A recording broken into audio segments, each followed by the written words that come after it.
Setting up shop.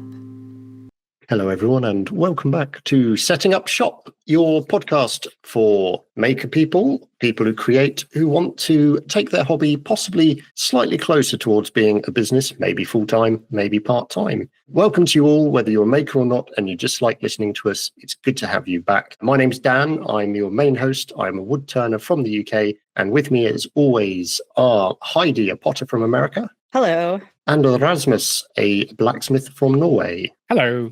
So today we are going to talk a little bit about luck. And this has come about through a couple of different ways, partly because I used to be one of those people grinding myself down looking at how successful other people appeared to be on social media or when they were championing themselves and all of this kind of stuff. And I'd be like, oh, well, I'm just as good as they are. Why can't I?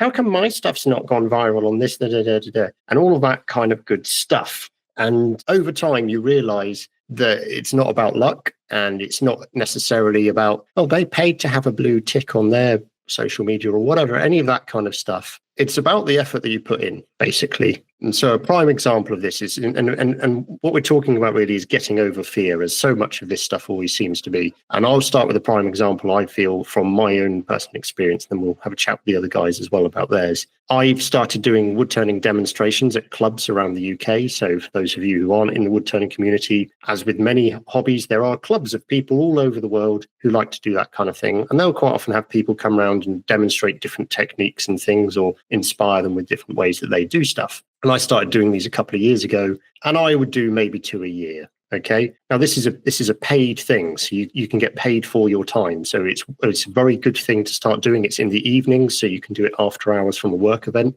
but it adds to your revenue streams.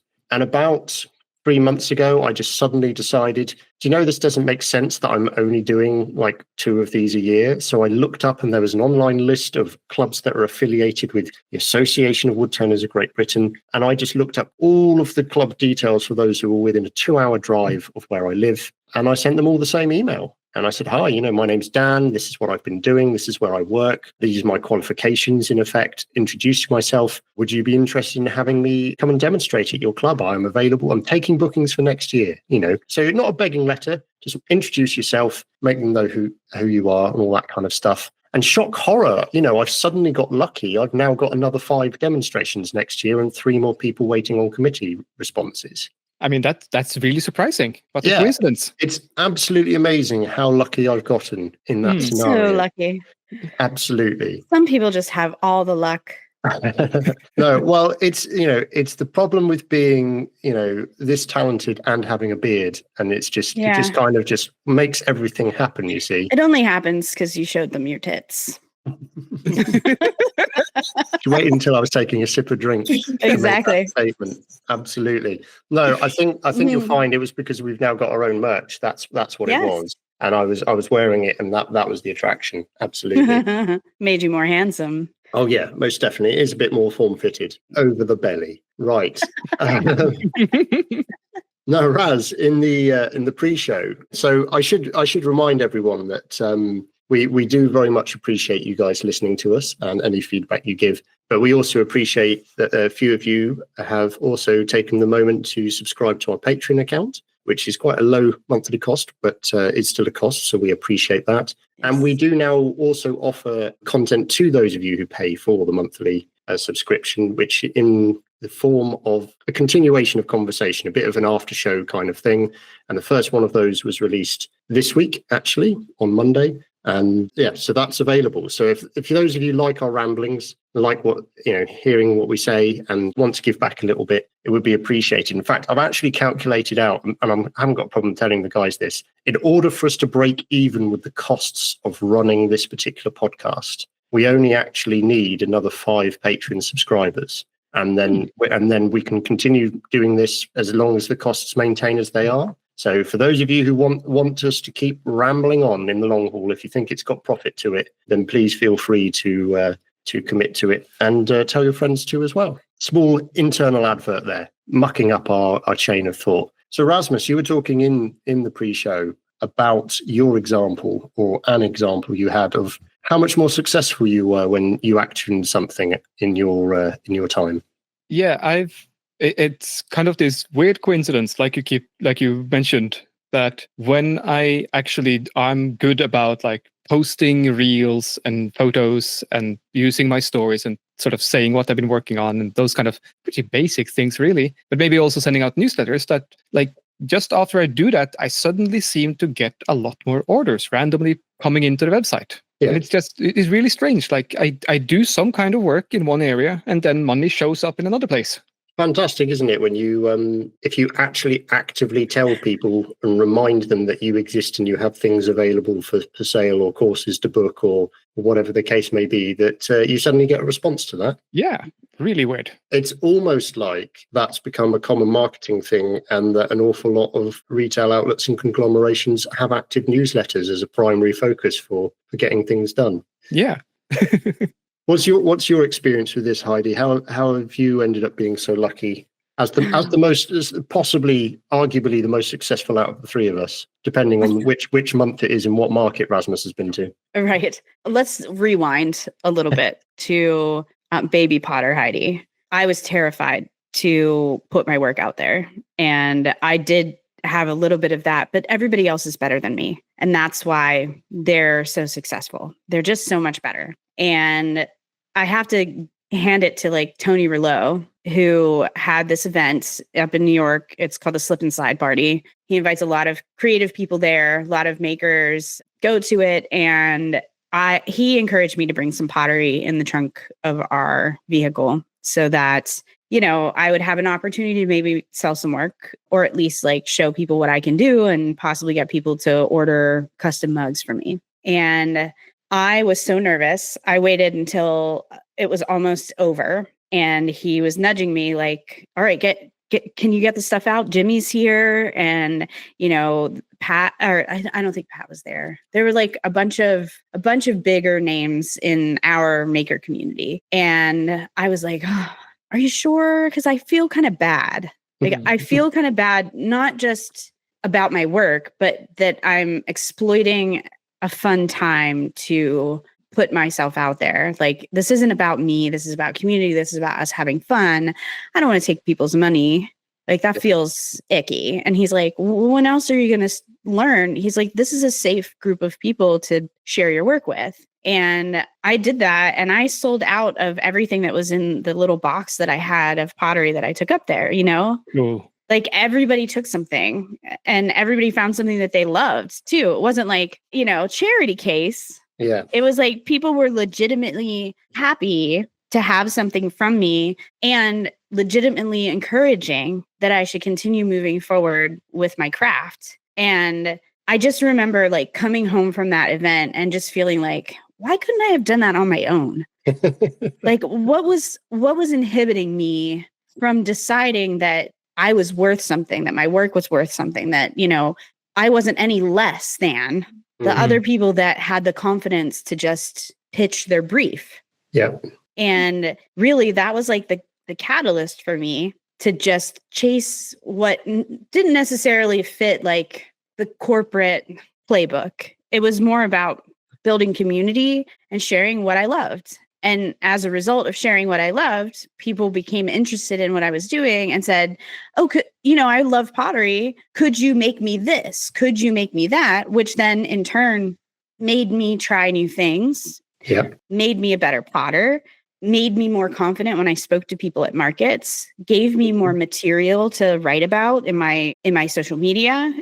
All that to say, when I started out, I had zero confidence in what I was doing.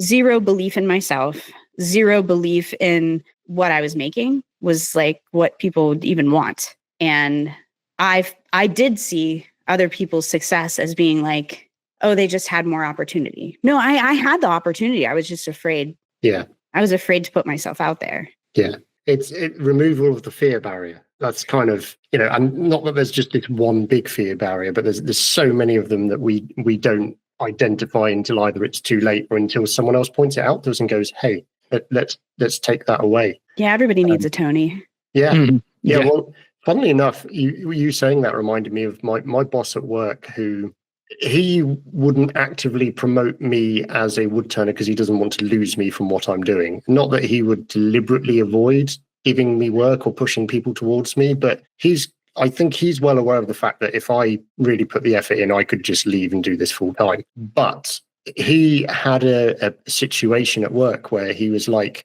hey, look, we need to do more courses. Why don't you teach? And I was like, well, because I've never taught before and I'm not confident in teachers. You'll be fine. Like, bearing in mind that, he's done a bit of wood turning in the past, but not past a certain level. Like, he was a guy who used one tool the whole time for everything. And like, he made stuff that was okay, but he made it in a very specific sort of thing. And his whole purpose was do this to make X amount of extra money for my family. And that was his sole reason for wood turning. It was purely commercial. Right. There was no love for it, but it was very much, I have X period of time. I can do this, and this. This sells, great. Let's do that.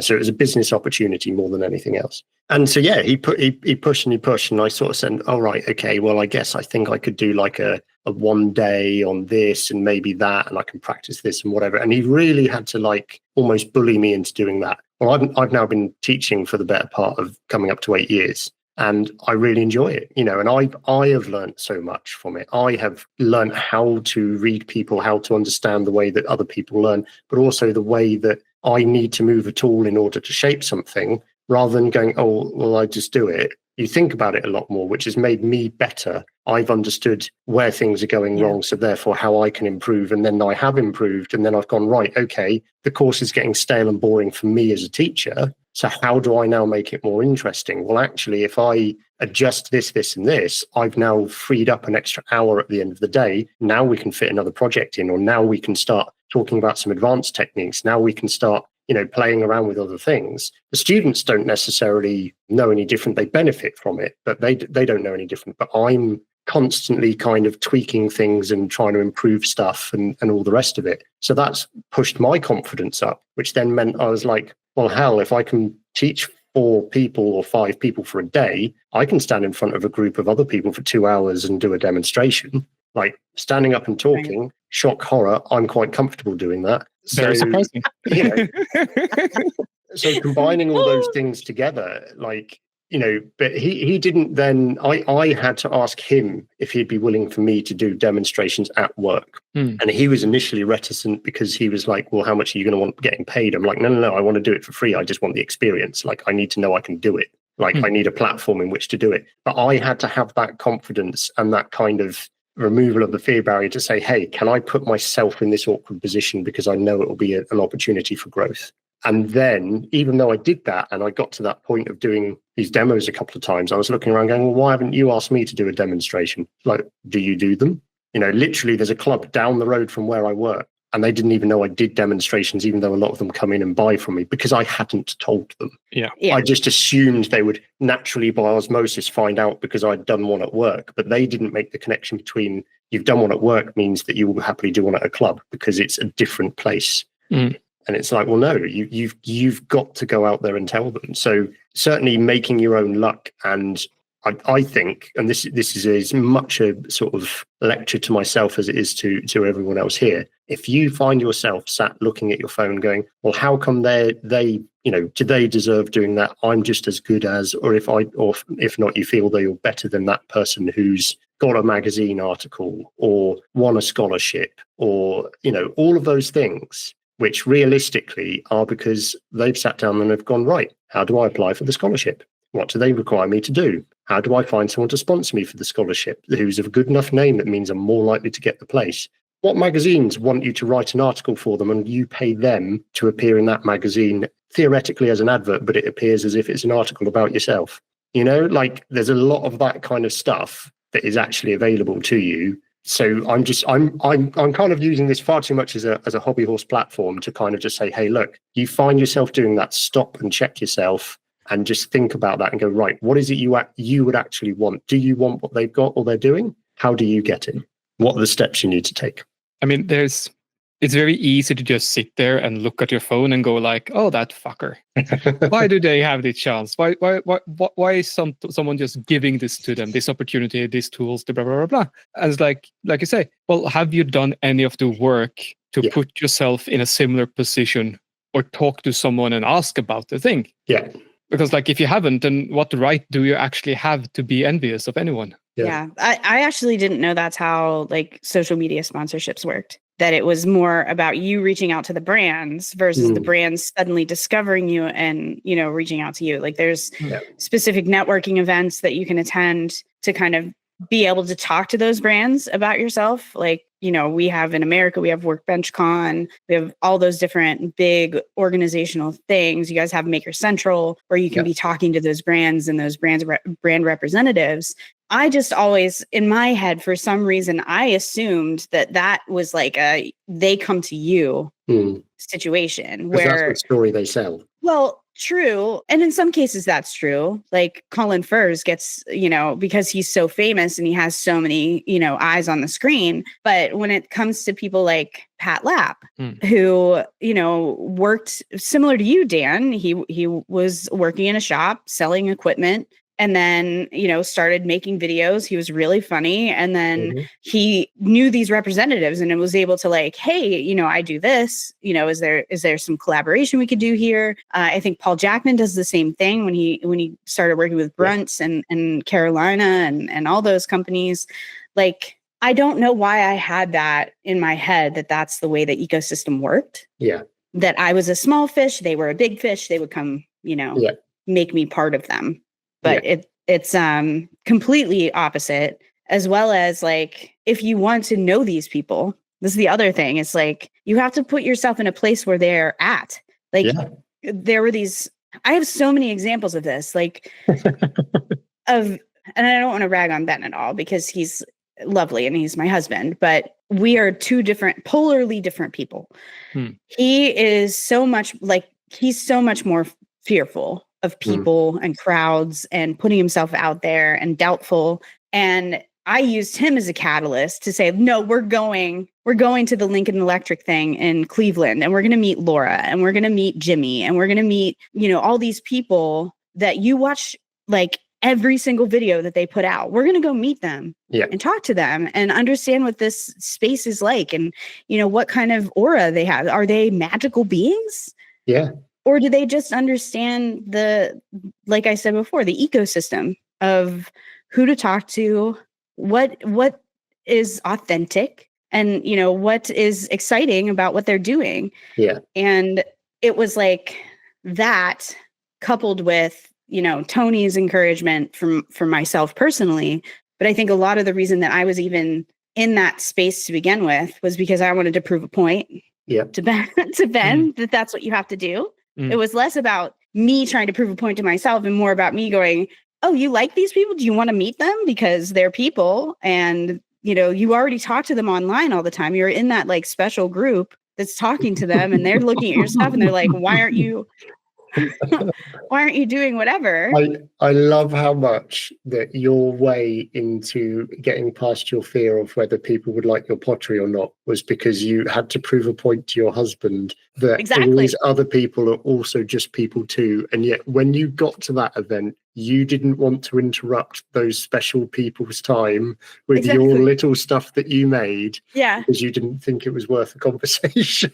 Right. Isn't it funny? But it was like, it's so much easier to be the hype man than it is to know that, you know, if you're rejected and it's something that you made, it's so much harder. But if your husband is rejected and it's something that he made, like you can just tell him to get over it. But I had so much confidence that like he was already getting, you know, hyped in these groups. Like Tony loved his work and Berkey loved his work and Jimmy was like constantly giving him feedback and they were messaging back and forth about like his techniques and what he was doing. And I was just like, well, you talk to them online. Yeah, go and meet them. Yeah. Can we just go and meet them? And I think it was probably like one of the best days of his life where he was just like, this is amazing. So then we went to Tony's and we had a great time and we went to Maker Faire and we met like Jess and all those folks. So I'm not sure like how many people that listen know all those names, but basically they're like the people that made us want to do what we do and inspired our tenacity at it. They're also the people that are the reason why the three of us have ever met or spoken to one another. Oh, for sure. So we're not going to do a history or creating the family tree of makerdom, if you like, but we're talking about people who have very large followings on YouTube, social media, all that kind of stuff. They put out a lot of content about creating things in a wide variety of different ways. That then inspired another podcast called Fools with Tools, which is a British-based podcast that some bizarre way why so many of us ended up listening to that. I think it was probably one of the earlier kind of maker podcasts that wasn't full of big names, so maybe felt more accessible or something like that. Also, it was maybe one of the first ones from Europe. Yeah. So because we were possibly still in Europe at that time. Oh, but, yeah. you were. But so over time, that's gained a following, and that's how, then there've been events like Maker Central where people have gone there and they've gone, hey, we want to meet the guys who we talk to because they're accessible and whatever. And then you go, oh, you're so and so, and you do this, and then and people on these shows will quite often shout out different maker groups or individual makers, and they'll say, hey, you should follow this person, or this person's really cool, they do this, and we really like this thing that they did, and all that kind of stuff. So we're all just the same in that everyone's people. Yeah, because that's good English. Everyone's people.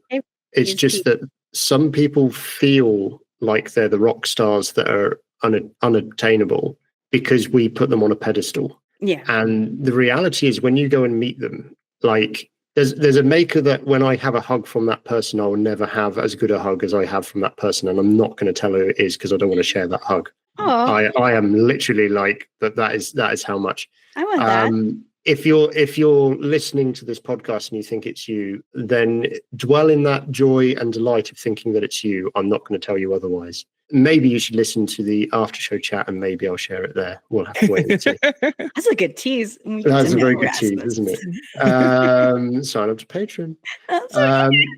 But there are all of those things where we encourage each other. And I think this is what it goes back to, as we say time and time again, build yourself a community around you. Most of us are going to be what I would class as a lone worker. You're sat in your own creative space. Yes, you may be, have a partner or kids or whatever, but when you're in your space, you are not sharing that with someone else very often. And when you're in your creative zone, you're on your own. But that doesn't mean that you are on your own. I mean, I'm speaking to currently someone in America and someone in Norway. We are sharing our thoughts and feelings on this. We are physically, in the separate countries, but we're able to see each other via the power of the internet. We've also got to hug. We have also got to hug. That was a prerequisite for the whole podcast thing working. Yeah. If you're not a good hugger, you're not in the team. So. No. So there's a whole realm of things there where you get to say, look, I'm having a day where I physically, all of us can do this. You walk into your workspace and you'll sit down and you'll look around and go like, I don't feel like making anything today. And actually, it's been an effort to go into my workspace. The worst thing you can do at that moment is then sit there and scroll through social media and all of the cherry-picked images of the highly successful people. The beautiful studios that are with the beautiful studios and everything else. The best thing you can do is message 3 to 5 friends and go, I've just gone and sat in my shop and it was an effort. What are you doing today? What are you making today? Like, throw that out there, create a conversation. You're not looking for sympathy. You're just making a statement that everyone can resonate with and just create a conversation. Because quite often, if you say, what are you making today? And you get response from people, oh, well, I've got a batch of this and I'm doing this and I'm whatever, or I've got this and I'm doing whatever. Sometimes I find someone will say something and you go, oh, that reminded me, actually, there was an idea for this thing that I was going to make, or there was a different technique I wanted to check out to do this, and this. And that can be sometimes enough to spur you on to start doing something in that workspace. Even if it's tidying up, you'll just start kind of doing things. And then normally for me, what will happen, normally on a day off, I'll bully myself to get in the workshop about 10 in the morning. And around about 7:30, 8 o'clock at night, I'll suddenly be really inspired to want to work hard and make a load of stuff. So around about the time you're sort of supposed to be winding down and going inside and getting ready for dinner or bed or whatever. So there can be quite a diffuse thing there. But having the people around you is how you help build your luck. Because you interact with people, you have conversations like this and you go, oh, yeah, I know what I should do is this, and this. And then if you've got really good friends, they'll say, so why haven't you done it yet then? and they will give you a nudge and they will bully you with love. And they will say to you, look, come on, like you're here with me now. We're sat on the internet. You need to send an email, write the email, read it out to me. Let's adjust it. Share your screen. Let's write it together. You know, like what's stopping you? Do not underestimate the power of the community around you, because then when you're building your luck, it will just keep going. Yeah. Well, this is the other thing I was going to go on to is I say building your luck, but apparently, yet again, the Norwegians have a saying. Have it better. Oh yeah, we got this shit figured out already.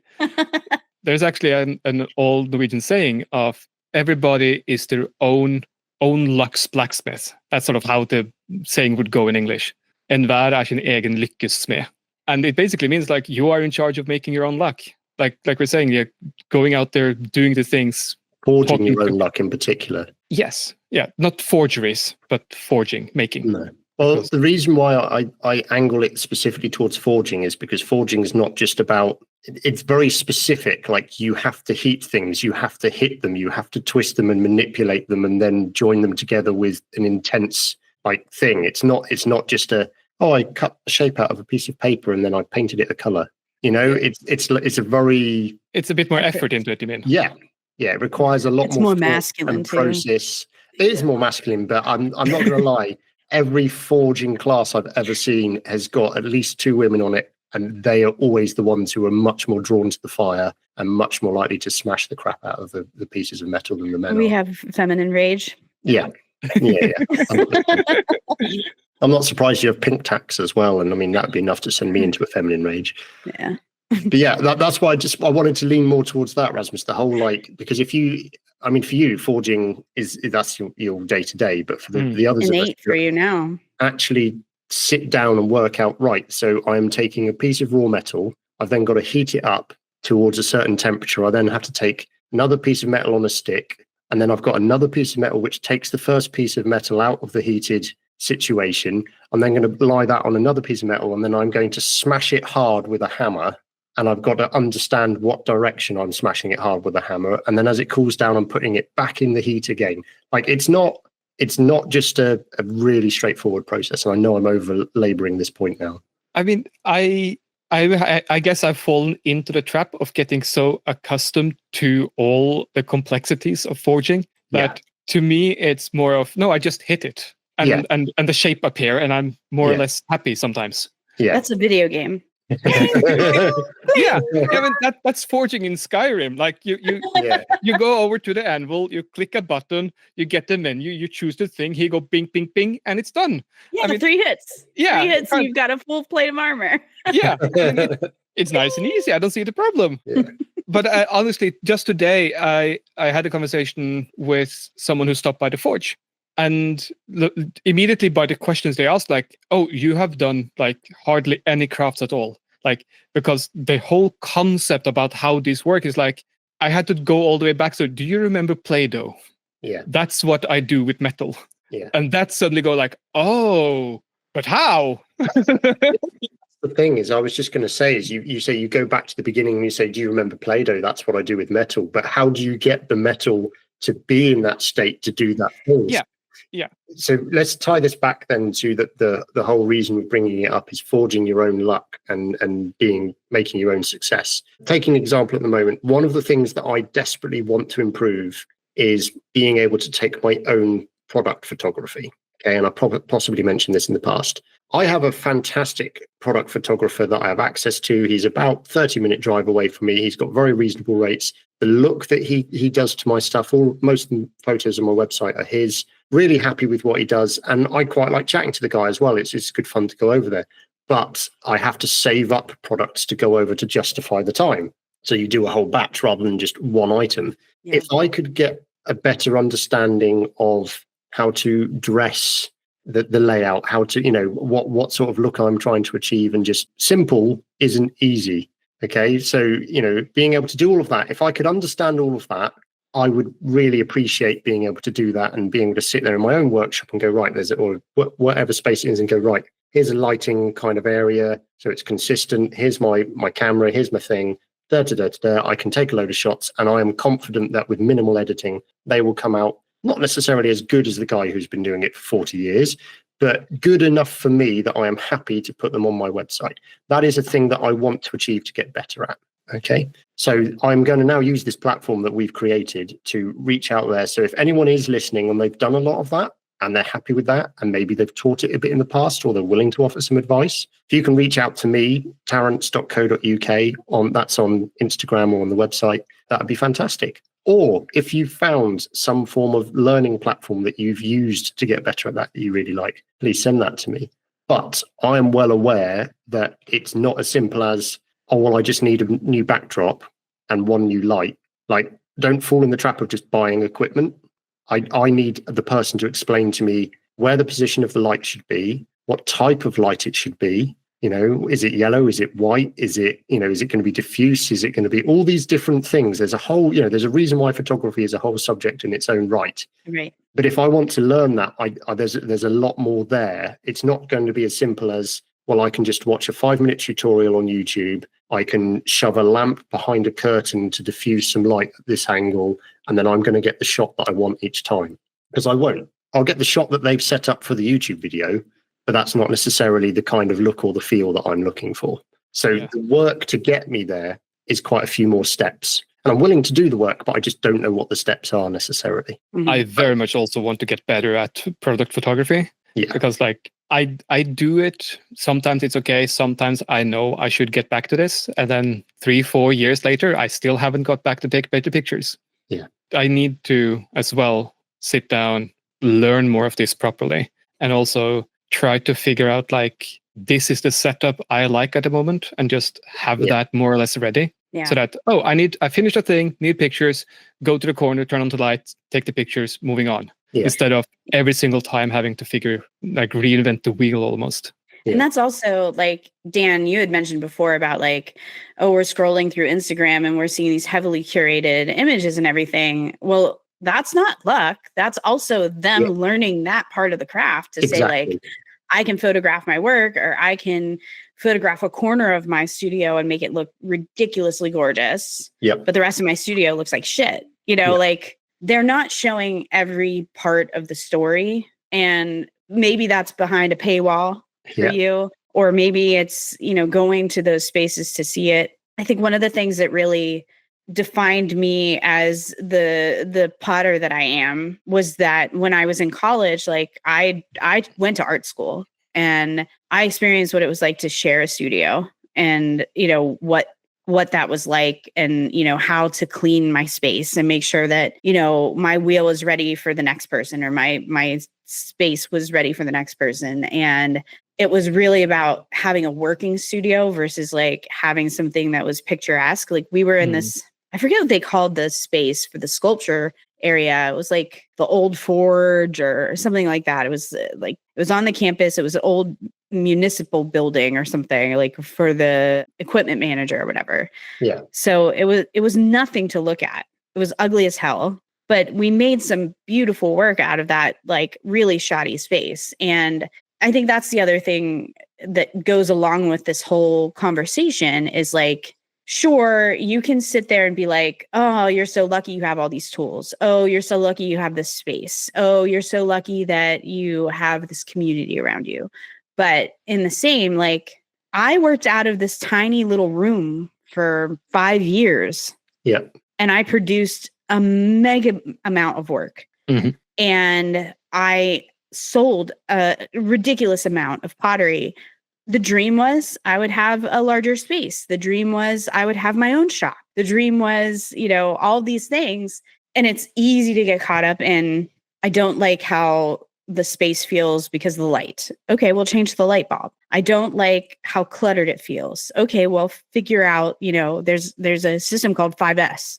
It's the 5 ways of working for you to be able to move around a space when it's manufacturing space. So, where do your tools go? What's the next step in the process? Is your workflow correct in your space? That all helps to negate those tendencies to feel envy about what other people have, first of all, but also by other people's productivity. If you start thinking about that more universally, okay, I covet that tool, why do I feel that that tool is what's making that person magical? Is it really the tool? Is it really that they went out and they bought like racks and racks of Festals and they have gray and green boxes all through their shop? Yeah. Or is that just them like trying to be like, you know, I had the money. Yeah.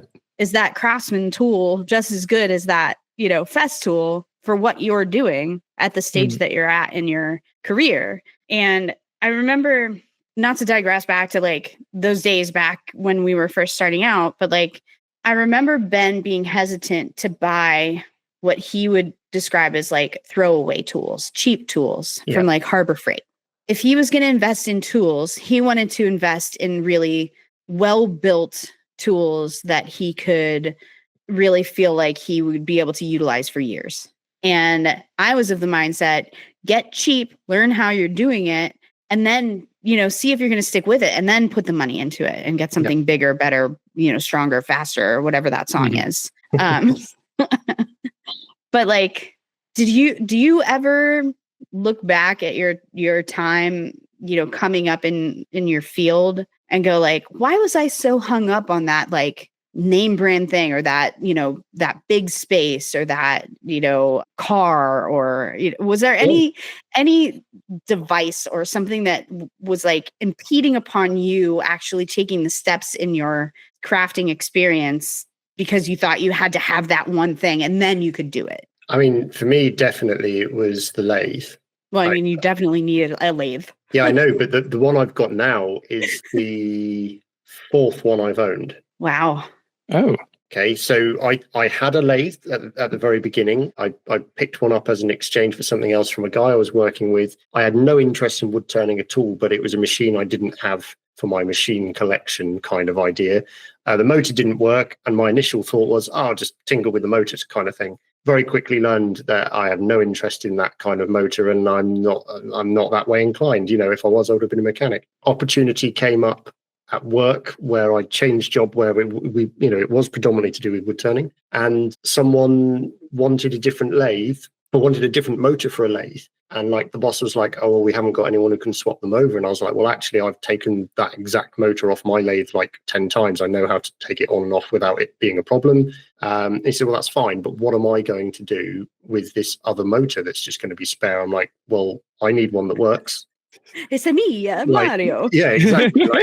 What sort of price are we talking? And I think from memory, I got like a brand new motor for the lathe for like 30 quid. Yeah, nice. As long as I swapped the motor on this other one for the guy. So I was out there in the car park, just like stripping this motor down off one, flipping it over and all this kind of stuff. Got it all on, it worked. The guy went away happy. I went away happy, fitting my motor, and yeah, great. But then very quickly I was like, it doesn't have variable speed on it.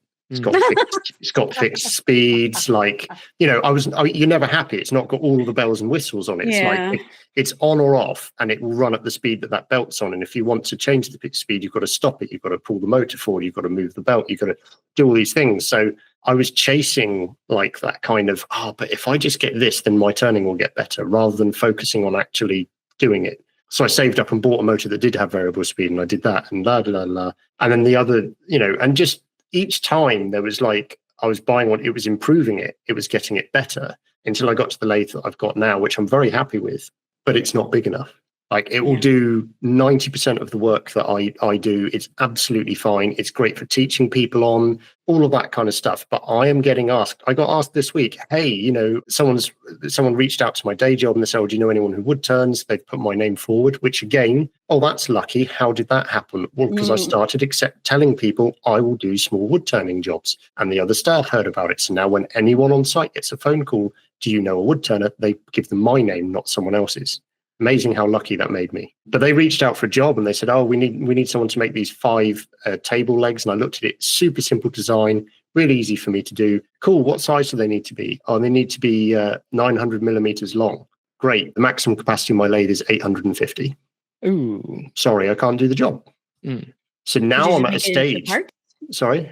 Couldn't you just make them in 2 parts? No, they wanted them a single piece. They're going outside and whatever. But I'm now at that stage where it's like, okay, cool. So realistically, if I want to make sure that I can't turn down an extra percentage of jobs, I need a greater capacity on the lathe. But I'm not chasing that at the moment. That's not really a problem, but I'm aware of it. Whereas in the past, it was like, oh no, I need that. Once I reached that point of, it's got variable speed and whatever, realistically, what it was is I wanted a new lathe with all the bells and whistles on it, because then I felt like I'd made it, and I was like, I had achieved, it's not a hobby now. Now this is a commitment. Now this is justifiable. This is like, I'm actually doing this. But the interesting thing for me is that on the journey, I learned how to buy and sell secondhand machinery, which is now another string to my bow for something else. But I was just going to swing this back to, it's really interesting you say about like, look at the person, they've got all the tools, or look at the person, they've got all the nice photos and all that kind of stuff.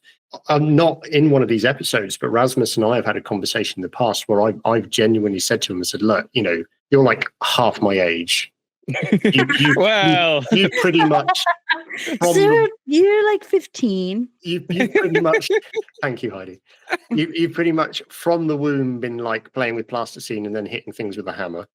Okay, so you're a successful business person at this kind of thing. You understood what you wanted to do.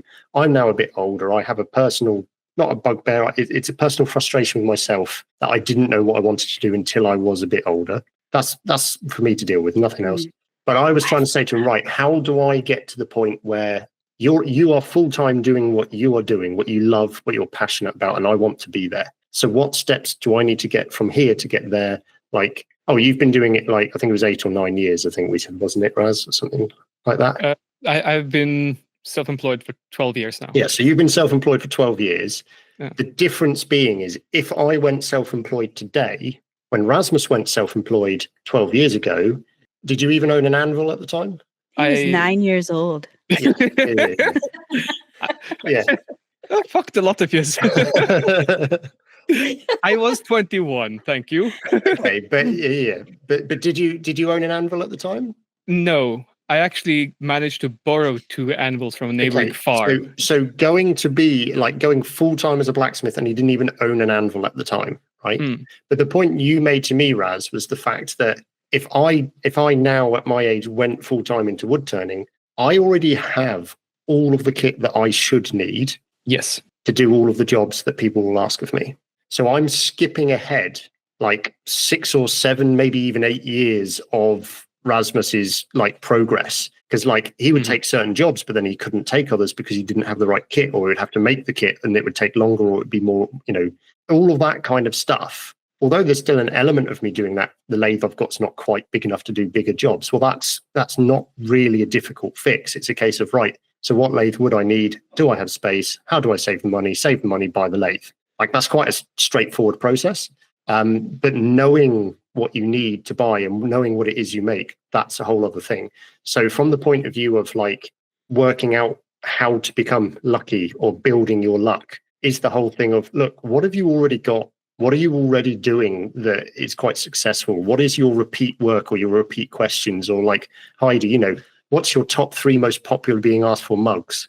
And then looking at them going, oh, okay, well, they're the most popular because of what reason? Probably they're all PGH, something similar. So you've already done and know, well, can I explore my creativity by, making the rolling pins that you're making, which then mean you put your own design on them, which then mean you can make another few mugs that are in the same sort of branding. And all of a sudden you've got 5 top selling mugs instead of just 3. And all 5 are maintaining the same amount of sales, but you've just increased your sales by another 2 mugs. I can't do the percentage, but you've gone from 3 mugs generating you, let's say $1,000 a month, to now you've got 5 mugs making you $1,000 a month.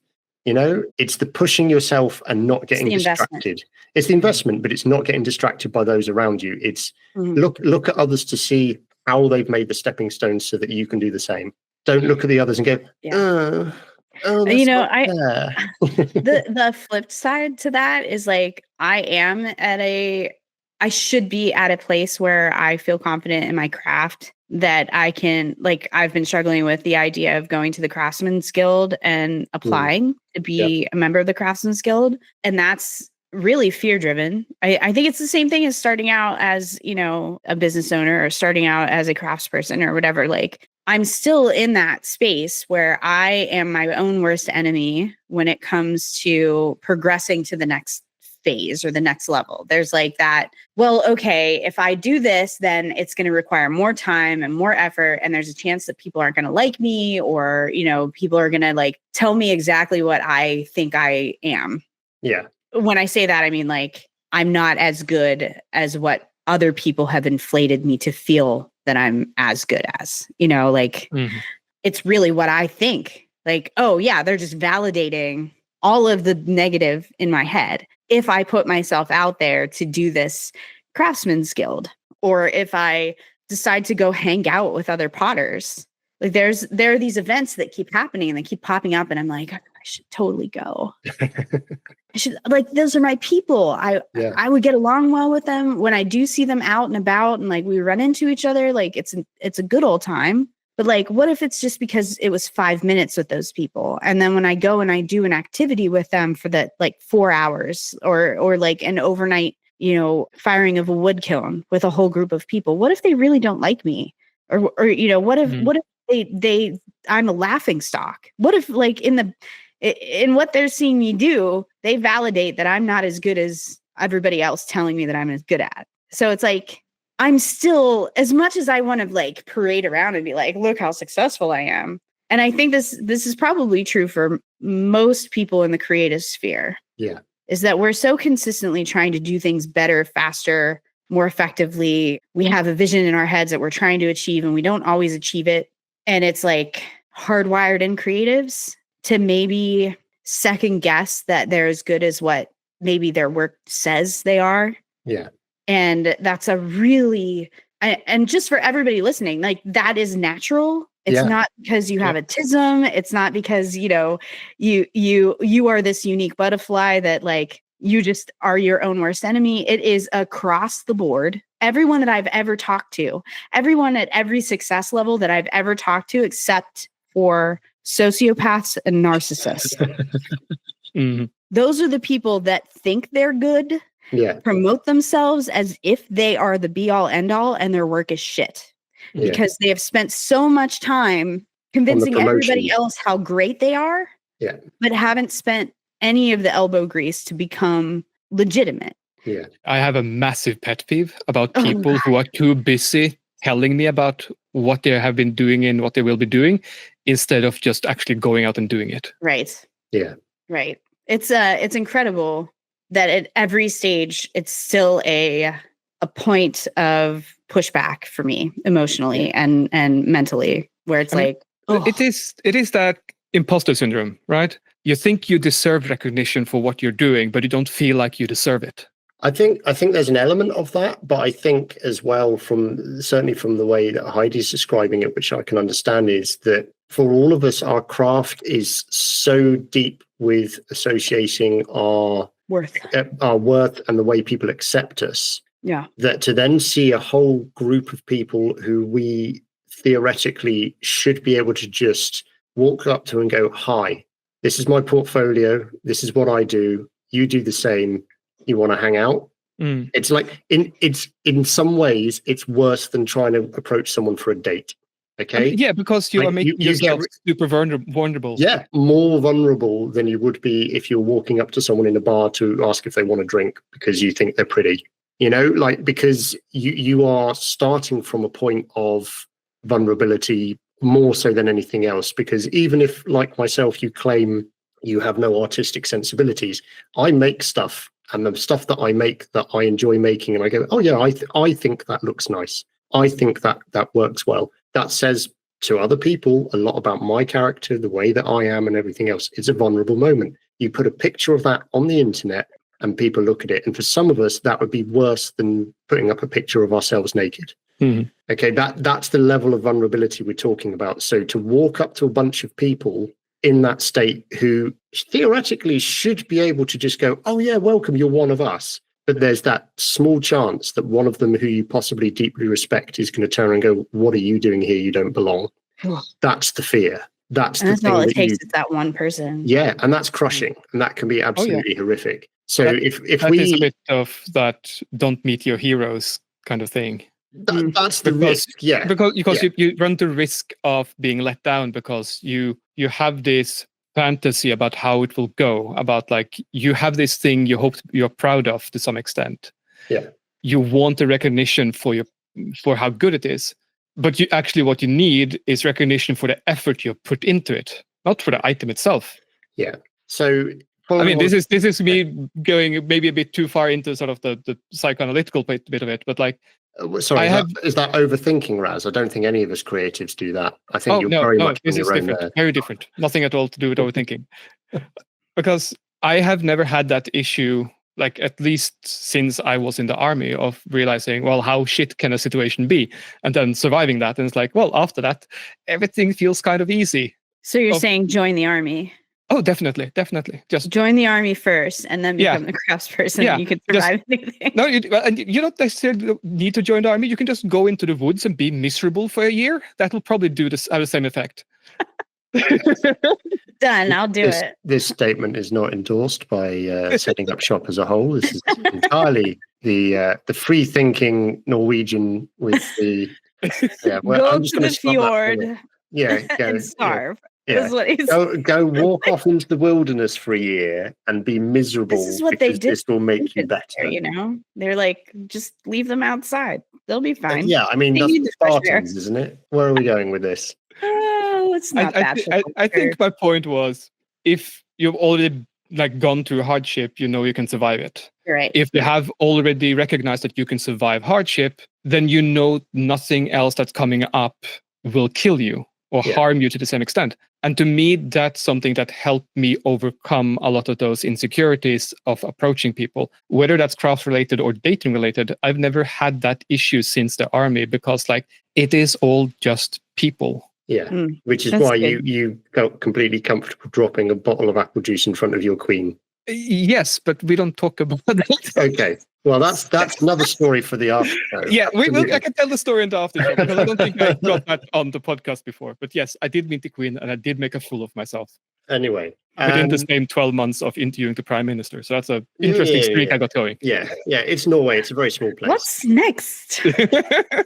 I think the point we've made, hopefully, across to a lot of people, and there's a lot we've covered today, which is quite good for almost a throwaway topic, but is that don't look at other people as a reflection of yourselves and think, oh, how lucky are they to have done this or to achieve that? Like, the majority of that you can do it as well. Like, it's a case of what I was going to say, Heidi, about the Craftsman's Guild type thing. I was very, very reluctant to join the Register of Professional Turners. I was just like, I didn't understand the point of the thing, but also I was like, well, I'm not good enough. And the thing that changed my mind was mentorship from a person who was already there and is a couple of decades older, who I respect greatly. And he basically, in under 5 minutes, summed up why I should be doing things. And he pretty much said to me, oh, from brief conversations, Dan, you want to reach this point in your career, right? I said, yeah. He said, okay. So to get from where you are now to there are stepping stones. One of them is this, one of them is this, one of them is this, and you've got to fill in the gaps and the roots after that.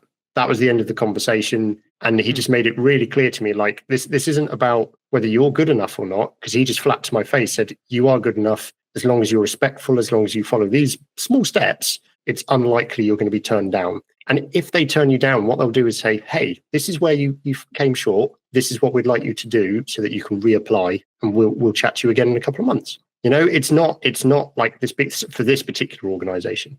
But what I was going to say was, it would be worth possibly just finding someone who you respect, who's already a member, who can give you that little bit of mentorship, just kind of, a bit of a nudge, bit of a conversation, and say, so what actually is this like? What is the application like? How, am I going to be suddenly surprised and they're going to want to do a full inspection of my workshop and it's got to meet some form of health and safety codes? Like, what are we dealing with here? Yeah. And get more data and just and I think the only reason that I knew that it existed was that someone that I respect very much in our area, that's a potter, Christy Culp, had become a member of the guild like 2 or 3 years ago. And I talked to her about it, and she was like, oh, you'd be a shoo-in. Please apply. We don't have a whole lot of younger people in it. Yeah. And, you're at a really great stage in where you're at. And, you just have to showcase maybe a few pieces, and then they'll review them and they'll give you some feedback. And she's like, they're really friendly. It's really great to work with. But for some reason, I'm just still...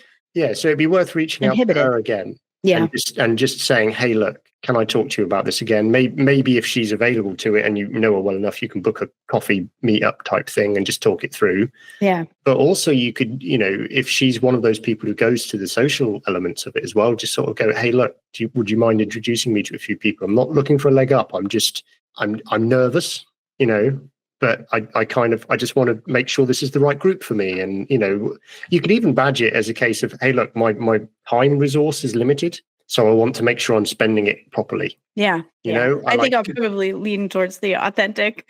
I'm scared to put my stuff out there. But that's fine. And I think, I think that would be really, really valuable to you if you're able to just have that conversation. Yeah. And say, she's so lucky she got into the guild. She's so lucky. Yeah. She's incredible potter, makes some really amazing pieces. Well, I would love to hear, and I'm sure all of our listeners would love to hear that you've made that approach. And I'll let you know. I think applications open in the fall, so we'll see. I've been putting it off, I think, since we started this podcast. This actually reminds me that I was going to actually apply for some guild thing here in Norway, like 6 months ago. I forgot.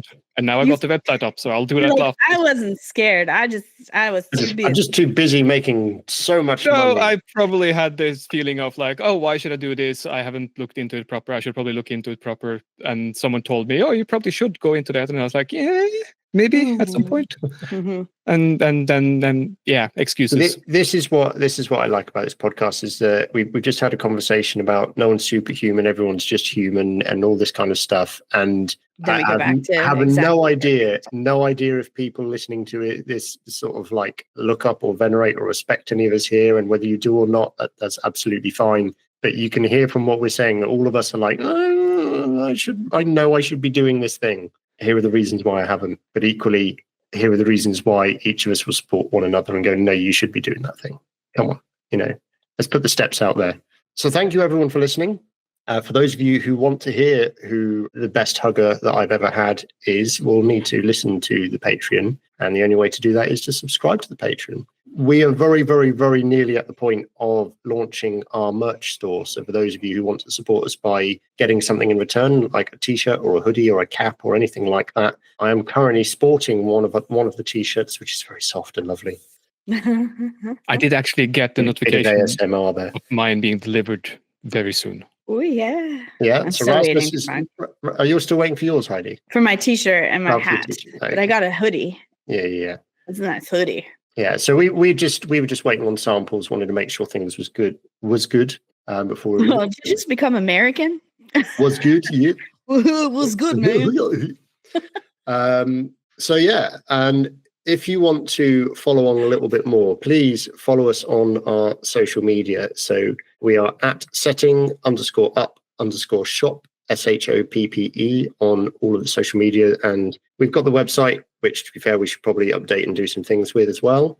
If you don't feel like you can support us by subscribing to Patreon or buying a t-shirt or whatever when they come, that's absolutely fine as well. Two of the best things you can do for us. One is tell other people, get other people to listen to us. And the second one is leave us a rating, leave us a comment on wherever it is you listen to this podcast. Both of those things help us, and we really appreciate them, and we appreciate you. If you want to reach out and get in contact with me specifically, it's Tarrants, TARRANTS.co.uk on social media. Rasmus, should you wish to speak to the child Rasmus Blacksmith, you can speak at Rasmus Loen, Loen. If you want to get hold of Heidi, it is Whitehall_pottery, WHITEHALL_pottery. It's been great to have this conversation, and we hope you enjoy this episede. We'll speak to you again soon.